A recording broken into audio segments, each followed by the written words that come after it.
ગુજરાત રાજ્યમાં 1984થી કાર્યરત મધ્યાહન ભોજન યોજનામાં વર્ષોથી શાળાઓમાં બાળકોને બપોરનું ભોજન આપવામાં આવે છે અને તેમાં માનદ વેતનથી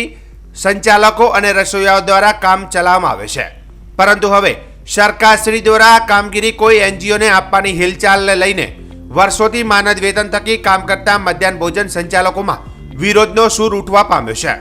જેને લઈને સરહદી સુઈગામ તાલુકાના મધ્યાહન ભોજન સંચાલક મંડળ દ્વારા બુધવારે સુઈગામ પ્રાંત કલેક્ટર અને મામલતદારને આવેદન આપી રજૂઆત કરી છે, જેમાં તેમણે જણાવ્યું હતું કે જો મધ્યાહન ભોજનનું કામ એનજીઓ હસ્તક કરવામાં આવે તો વર્ષોથી માનદ વેતનથી કામ કરતા સંચાલકો અને રસોઈયાઓ બેકાર બની જશે, જેની સામે વિરોધ ઉઠાવી તેમણે જણાવ્યું હતું કે જો ખાનગી ટ્રસ્ટ કે એનજીઓને અપાશે તો ના છૂટકે ગાંધી ચિંધ્યા માર્ગે ઉપવાસ આંદોલન કરવાની ફરજ પડશે। 1984 થી આ યોજના મધ્યાહન ભોજન ચાલી રહી છે, જેની અંદર 250 રૂપિયા વેતન હતું, ત્યારથી અમે સેવા આપીએ છીએ એવું જ છે। બાકી કોઈ અમારો આજ દિવસ સુધી પગાર વધ્યો નથી અને છતાંય અમારી 70%થી વધારે બહેનો આની અંદર રોકાયેલી છે, જેમની રોજીરોટી છીનવાઈ રહી છે, તો એનજીઓની અંદર જાય છે એનો અમે સખત વિરોધ કરીએ છીએ।